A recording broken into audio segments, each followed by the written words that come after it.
Good morning, good morning, good morning. It's another day. Yummy, yummy food. It's another day of our mini vlog, mga guys. Today is Wednesday. Our menu is a beef steak with white rice, corn, sweet corn, and brownies. So mga guys, ito ang umaga natin.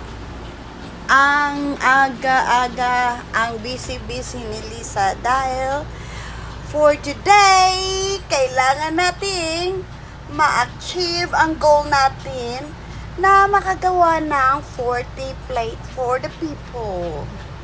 So, kailangan talaga mga guys, everyday may mga goal tayo kung ilang plato yung lulutuin natin.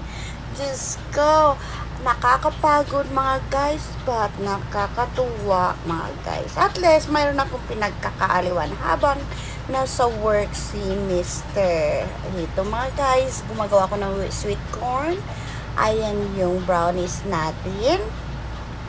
At here we go. Kailangan nating bilisan mga guys kasi malilate na tayo at magugutom na yung mga customer natin. So, mga guys, actually, yung nangyayari is, habang nagluluto ako, nagre-receive ako ng mga call or text para sa kanilang order. So, ayan mga guys, habang naghanda tayo ng pagkain, nagpiprint tayo ng level natin para mailagay natin sa taas ng lunch box nila.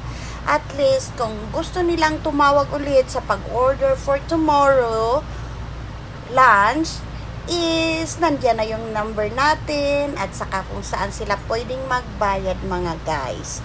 So ayan, wala pong kahirap-hirap pagdating doon mga guys kasi nga aantayin mo na lang yung mga tao na kukunin nila yung order nila. So it's not even 1 hour. It's like more than 30 minutes lang ako nandun. Kasi yung iba is 11:30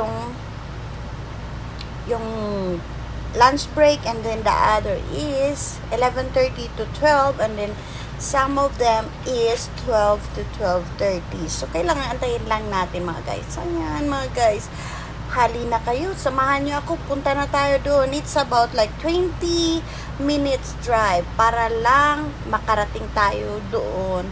At ayan yung plant mga guys na kung saan sila nagtatrabaho. At ito na po, puno yung sa likod ng sasakyan natin. Mayroon tayong mga seasoning and may fork and spoon tayo. So until next